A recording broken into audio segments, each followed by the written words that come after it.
السلام علیکم، آداب عرض جی ڈیئر لسنرز، کہیے کیا حال احوال ہیں، کیسے ہیں آپ سب؟ دعا ہے، امید ہے سب خیریت سے ہوں گے۔ الحمدللہ میں بھی خیریت سے ہوں اور جناب ناول کی نیکسٹ ایپیسوڈ کے ساتھ حاضر ہوں۔ ناول کی فرمائش ہم سے کی ہے سحر اکرام نے۔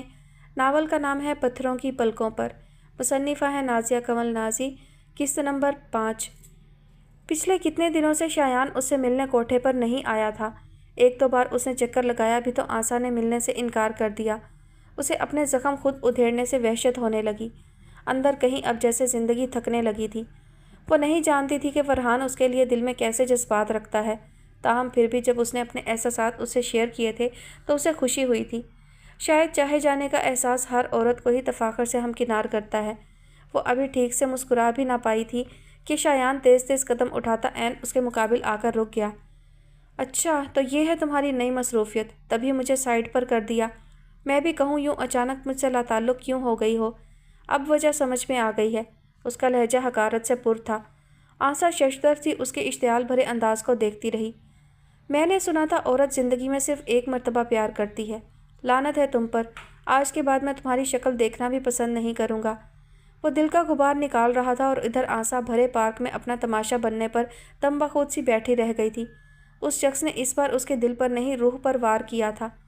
یہ کتا کون ہے آسا جی، اور یہ اس طرح سے آپ پر کیوں بھونک رہا ہے؟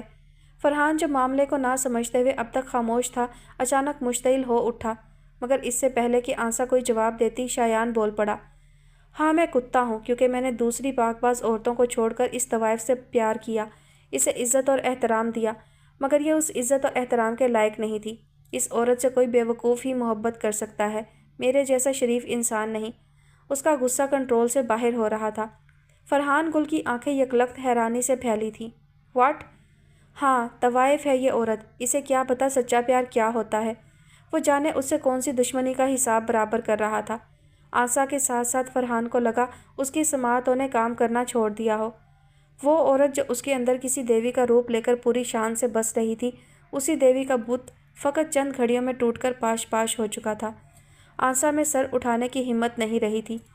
شایان اپنے دل کا غبار نکال کر تیز تیز قدم اٹھاتے ہوئے پارک سے نکل چکا تھا، جبکہ فرحان اب بھی یوں بیٹھا تھا گویا ابھی اس کی قوت سماعت اور بصارت دونوں نے کام کرنا چھوڑ دیا ہو۔ دھول اڑاتی نگاہوں میں اس وقت صرف ٹوٹے اعتبار کی کرچیوں کا خون بکھرا تھا۔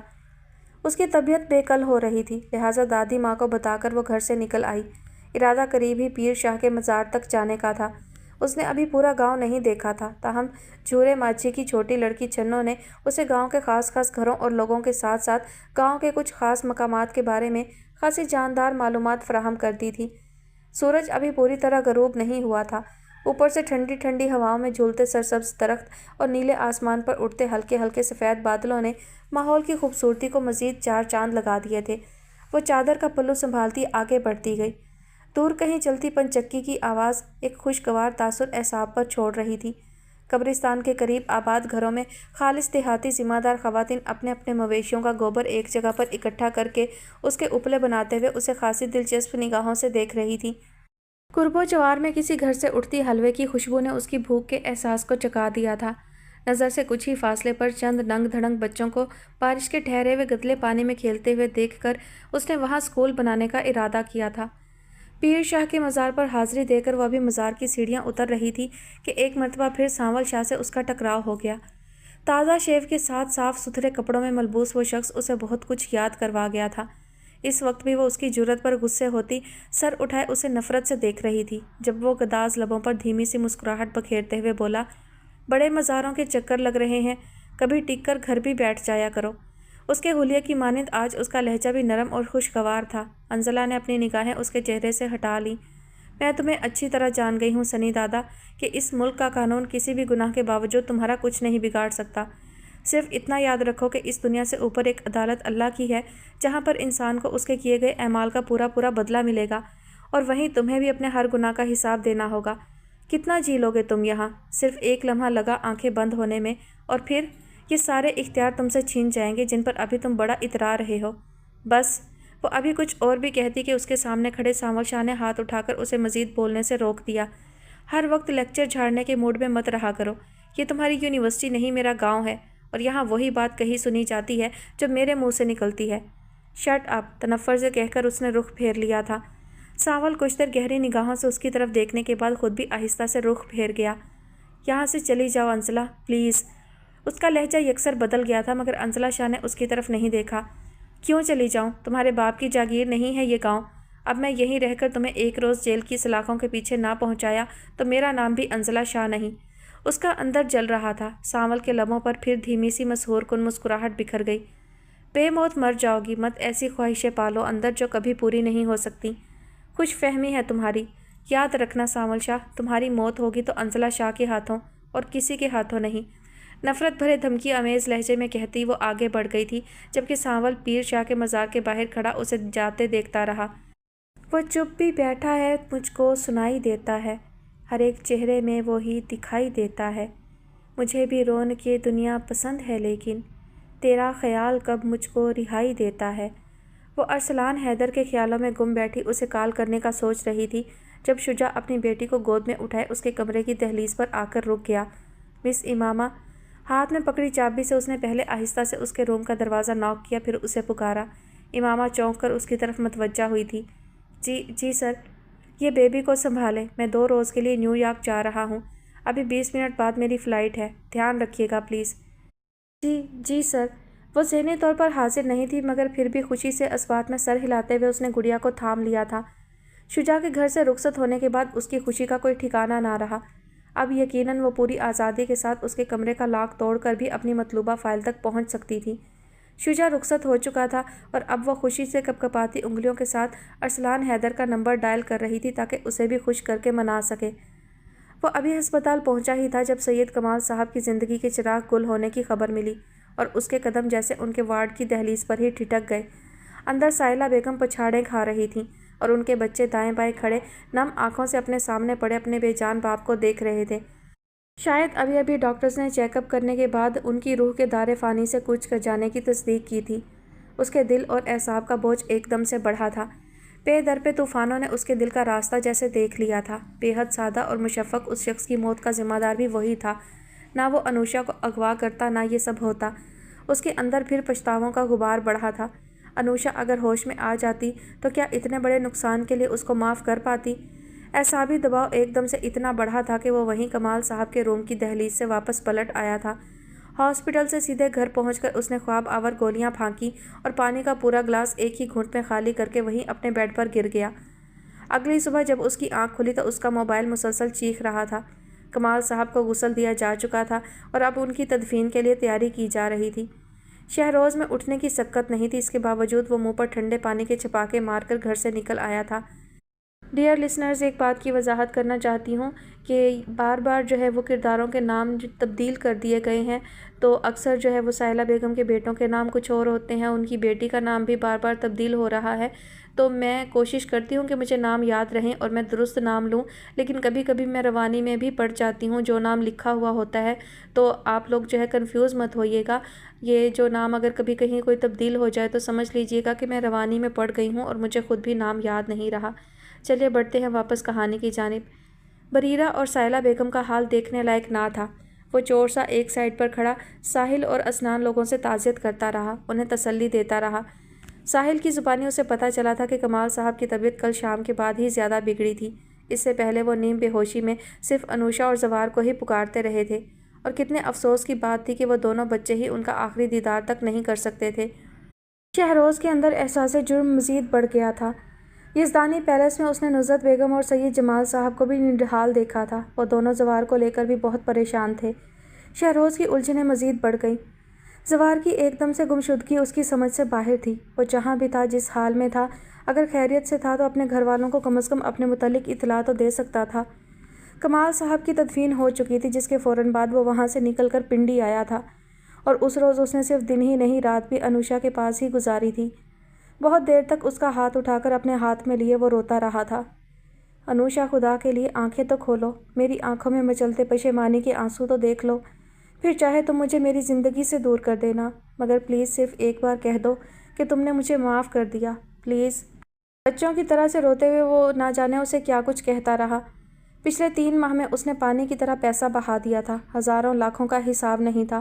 انوشا کا علاج مہنگا ترین ہو رہا تھا مگر اسے اپنے پیسوں کی پرواہ کہاں تھی۔ اسے ہر قیمت پر انوشا رحمان کی زندگی مطلوب تھی۔ اس کی سوچوں، اس کی یادوں اور اس کے تصورات پہ ہمہ وقت انوشا رحمان کا گزر تھا۔ زندگی کے رنگ ایک دم سے کتنے پھیکے پڑ گئے تھے۔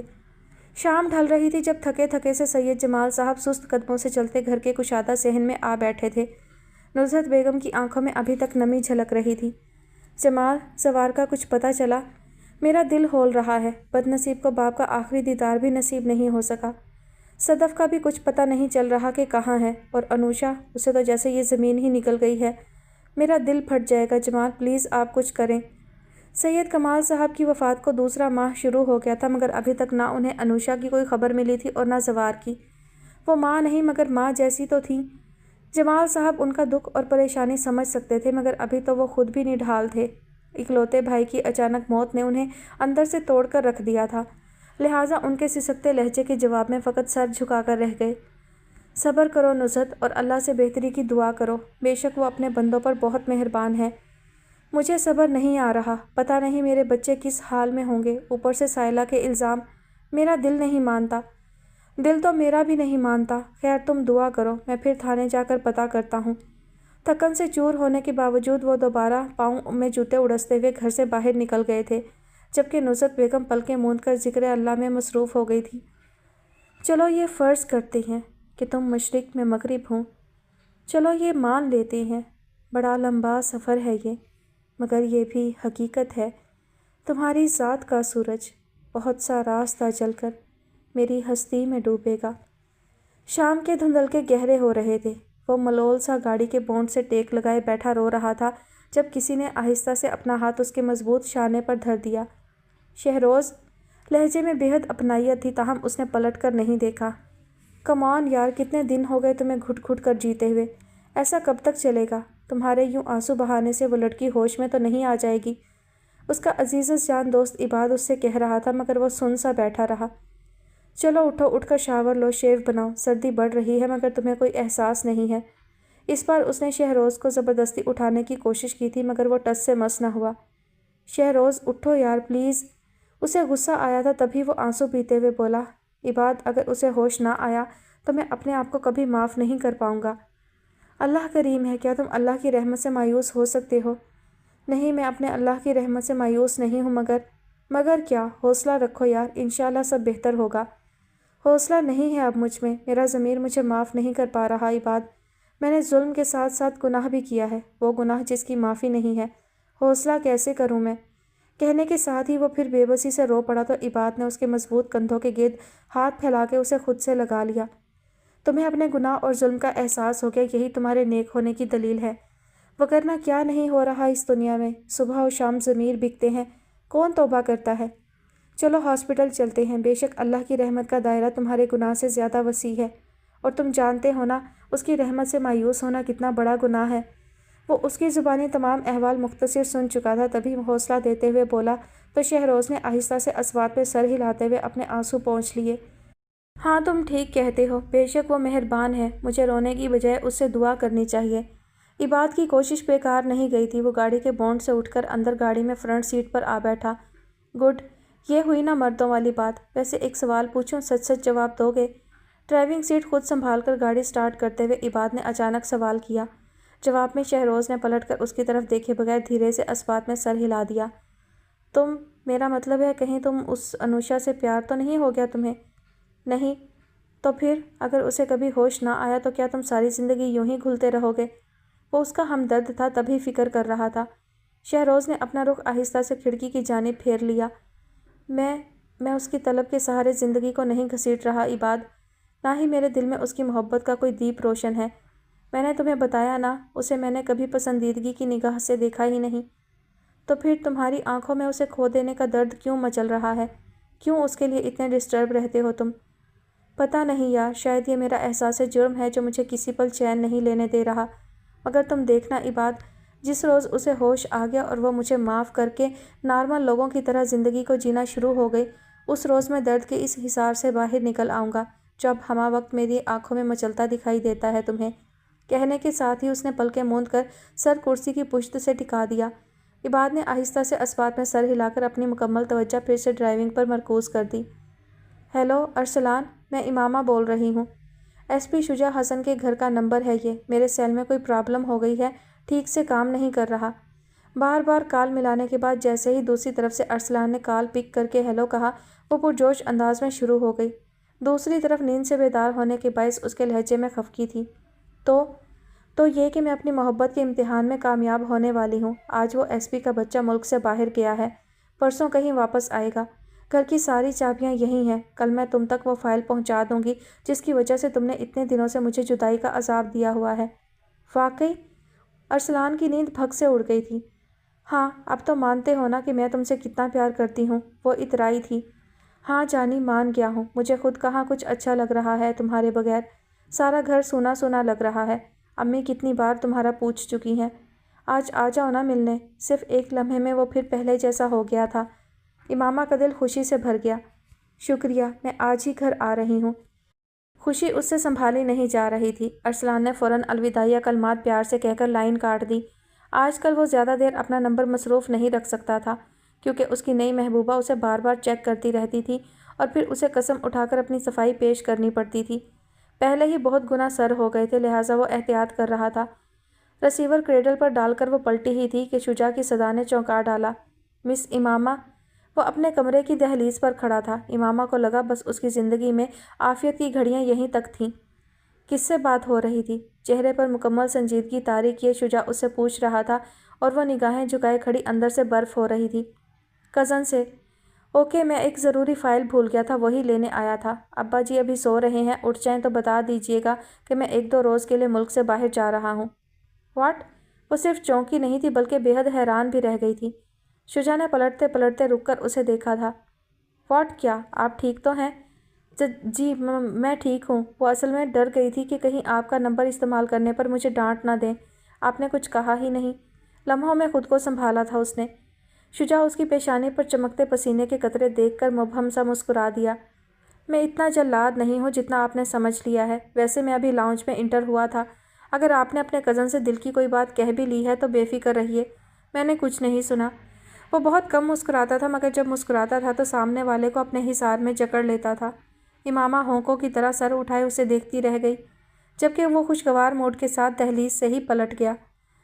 شکر، جان بچی سو لاکھوں پائے، خدا نے ایک مرتبہ پھر مجھے بچا لیا بال بال، تیرا لاکھ لاکھ شکر ہے میرے پاک اللہ۔ اس کے جاتے ہی گہری سانس بھر کر وہ صوفے پر ڈھیر ہو گئی تھی۔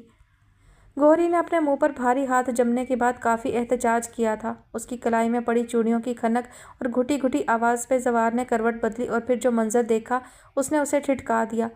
اس کے زخم ابھی مکمل طور پر ٹھیک نہیں ہوئے تھے، مگر اس کے باوجود وہ کسی باز کی طرح لپک کر گوری کی مدد کے لیے اس کی طرف بڑھا تھا۔ شاہد حسین طاقت میں اس سے دگنا تھا، مگر اس نے اپنے زخموں کی پرواہ کیے بغیر اسے قابو کر لیا۔ اماں کی بھی آنکھ کھٹکے سے کھل گئی تھی، تاہم اس سے پہلے کہ سارا گاؤں جاگ کر وہاں جمع ہو جاتا، شاہد حسین نے ہوشیاری دکھائی اور زوار کی گرفت سے خود کو چھڑاتے ہوئے فوراً دیوار پھلانگ کر فرار ہو گیا۔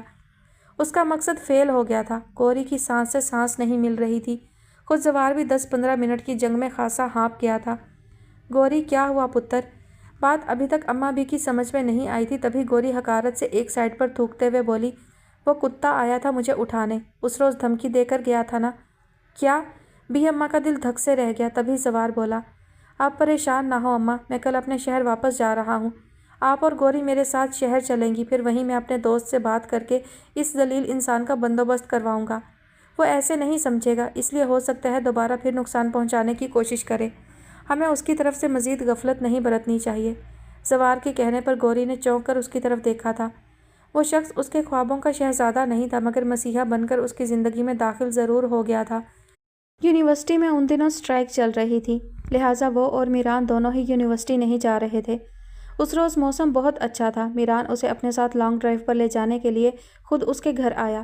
وہ کچن میں مصروف تھی، مگر میران کی خواہش پر سارے کام چھوڑ کر کنیز بیگم سے اجازت لیتے ہوئے وہ اس کے ساتھ گھر سے باہر نکل آئی تھی۔ اس روز گرے کرتا شلوار میں وہ بہت پیارا لگ رہا تھا۔ تقریباً آدھ پون گھنٹے کی ڈرائیو کے بعد میران نے گاڑی لاک کر دی اور دونوں ہلکی ہلکی پھوار میں پیدل ہی سڑک کے ناپنے لگے۔ انزلہ، مجھے تم سے کچھ کہنا تھا، اس کے قدم سے قدم ملا کر چلتے ہوئے میران شاہ نے اچانک کہا تھا جب وہ مسکراتے ہوئے بولی، تو کہو بھائی، یہاں چپ رہنے کا آرڈر کس نے دیا ہے؟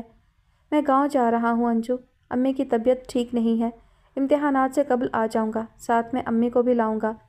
کیوں؟ امی کو کیوں لاؤ گے؟ اس کا دل دھڑکا تھا جب وہ مسکراتے ہوئے بولا، کسی سے ملوانا ہے؟ کس سے؟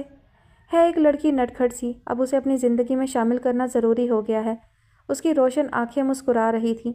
انزلہ نے گھبرا کر پلکیں جھکا لیں، دل کی تیز رفتاری مزید بڑھی تھی۔ وہ دن دونوں نے خوشی خوشی ایک دوسرے کی ہمراہی میں ہی بسر کیا تھا۔ رات میں میران کو ٹرین کے ذریعے گاؤں جانا تھا، لہٰذا وہ دیر تک جاگتی رہی۔ جانے کیوں اس کے جانے پر اس وقت دل پہلی بار مختلف وہموں کا شکار ہو رہا تھا۔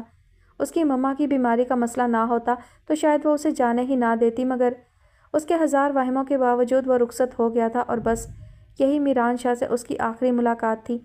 وہ وعدے کے مطابق دوبارہ شہر لوٹ کر نہیں آیا تھا، نہ ہی وہ خود یونیورسٹی گئی تھی۔ اس وقت اس کے ذہن میں یہی تھا کہ میران نے ضرور اس سے بے وفائی کی ہے۔ اس کی بیمار ماں نے اپنی خواہش پر زبردستی اس کا نکاح کسی دیہاتی لڑکی سے کروا دیا ہوگا اور وہ فرما برداری کی اعلیٰ ترین مثال قائم کرتا شادی کروا کے اب اس کا سامنا کرنے کی ہمت نہیں کر پا رہا ہوگا۔ یہی کچھ سوچ سوچ کر اس نے خود کو تباہ کر لیا تھا جب کنیز بیگم نے زبردستی اسے ہائر اسٹڈی کے لیے بھائی کے پاس انگلینڈ بھجوا دیا، اور اب جب کہ سرتاپا بدل کر وہ واپس آئی تھی تو زندگی نے ایک مرتبہ پھر اسے آگ کے دریا میں دھکیل دیا تھا۔ وہ بری طرح سے رو رہی تھی۔ تمہیں مرنا ہوگا سانول شاہ، کتے کی موت مرنا ہوگا تمہیں۔ غصے کی آگ ایک مرتبہ پھر شدید ہوئی تھی۔ اس وقت اس کا بس نہ چلتا تھا کہ وہ سانول شاہ کی بوٹیاں کر کے چیل کووں کو کھلا دیتی۔ بی اماں اپنے بھتیجے اور بھتیجی کے ساتھ گاؤں سے جا رہی تھیں۔ اس کی طبیعت ٹھیک نہیں تھی، لہٰذا دادی ماں نے اسے نہیں بتایا۔ وہ آج کل خود بھی سنجیدگی سے شہر جانے کا سوچ رہی تھی۔ دل کی حالت یہ کسی طرح سنبھلتی ہی نہیں، خواب در خواب ہے، تعبیر نکلتی ہی نہیں۔ سیست ہے شمع کی مانند ہوا کی زد پر، بس سلگتی ہے کسی حال میں جلتی ہی نہیں۔ کشتیاں ڈوب رہی ہیں تو یہ اس کی مرضی، یہ ہوا ہے کہ میری راہ پر چلتی ہی نہیں۔ زیست بکھری ہوئی رہتی ہے میرے جذبوں میں، جانے کیا بات ہے احساس میں ڈھلتی ہی نہیں۔ ہم گزرے ہوئے لمحات میں گم رہتے ہیں، زندگی ہے کہ کبھی راہ بدلتی ہی نہیں۔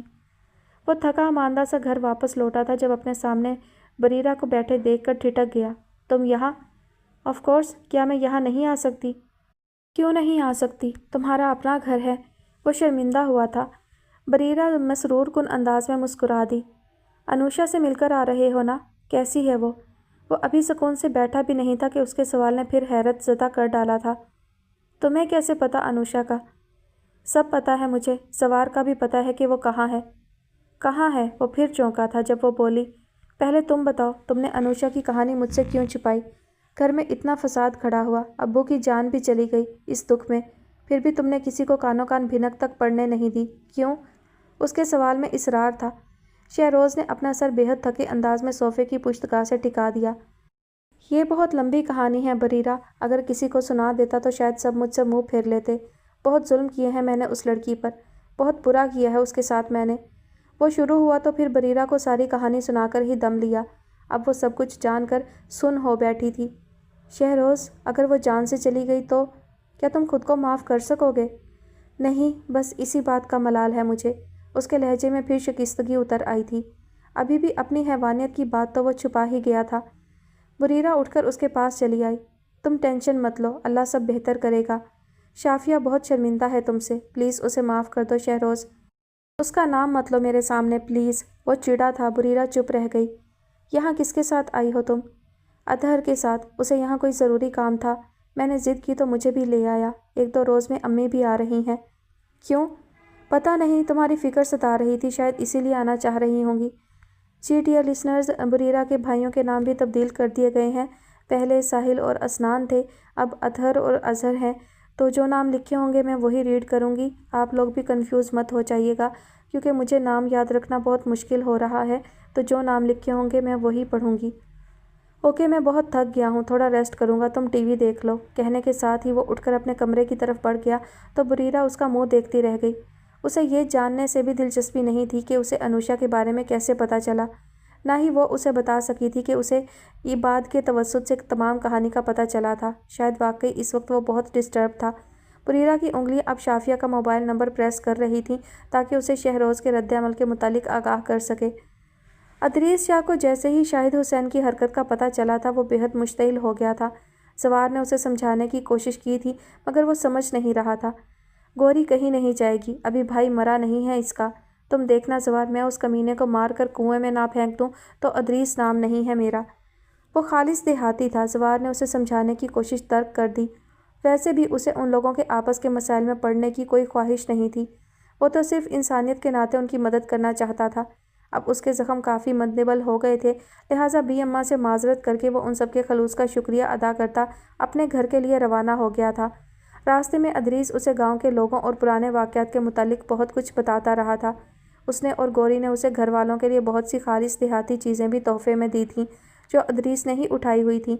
بی اماں نے وقت رخصت بہت سی دعاؤں کا تحفہ دیا تھا اسے۔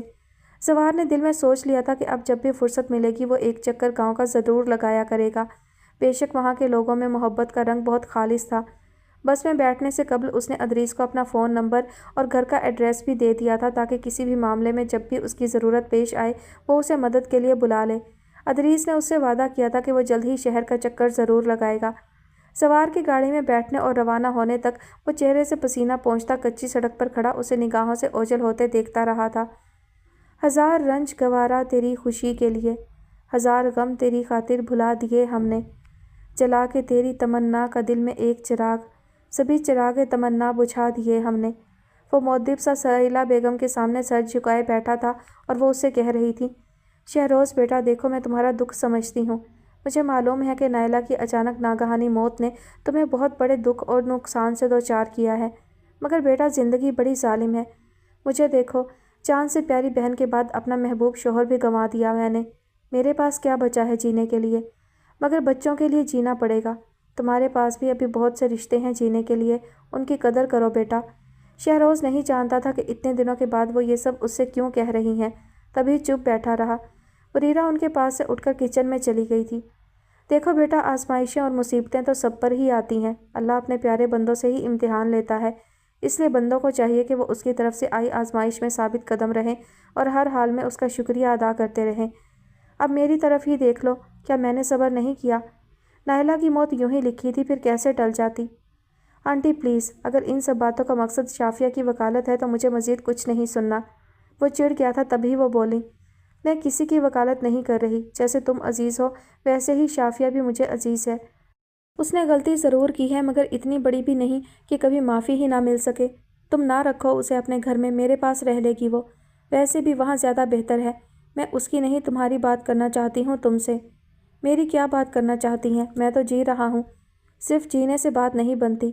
ارحم ماشاءاللہ خوشگوار زندگی بتا رہا ہے، اس شافی کی بچی نے حماقت نہ کی ہوتی تو آج اس کے ساتھ تم بھی خوشگوار زندگی جی رہے ہوتے۔ نائلہ کی بڑی خواہش تھی بریرہ کو اپنی بہو بنانے کی، مگر میری بہن اپنا آخری ارمان دل میں لیے دنیا سے رخصت ہو گئی۔ مجھ سے تمہاری تنہائی دیکھی نہیں جاتی بیٹا، زندگی کا کیا بھروسہ، میرے بعد کون بزرگ رہے گا تمہارے سر پر، اس لیے میں چاہتی ہوں کہ جتنی جلدی ممکن ہو سکتا ہے تمہاری اور بریرہ کی شادی کر دوں۔ تمہیں کوئی اعتراض تو نہیں ہے نا؟ نہیں۔ گہری سانس بھر کر اس نے اپنا سر صوفے کی پشت کا سے ٹکا دیا تھا۔ بریرہ بہت اچھی لڑکی ہے، میرے پاس اس کے سوا اور کوئی چوائس نہیں، مگر فی الحال میں ذہنی طور پر شادی کے لیے تیار نہیں ہوں۔ ہو جاؤ گے، میں اب مزید تمہیں تنہا نہیں چھوڑ سکتی۔ کیسا پیارا گھر تھا میری بہن کے ہوتے ہوئے، اب تو یہاں بیٹھتے ہوئے بھی وحشت ہوتی ہے۔ بس میں نے فیصلہ کر لیا ہے، اسی ماہ کی آخری تاریخ کو میں تمہاری شادی طے کر رہی ہوں۔ تمہیں جو تیاری کرنی ہے کر لو، میں اب مزید چھوٹ نہیں دے سکتی تمہیں۔ وہ اسی مقصد کے لیے آئی تھیں اور ان کا مقصد پورا ہو گیا تھا۔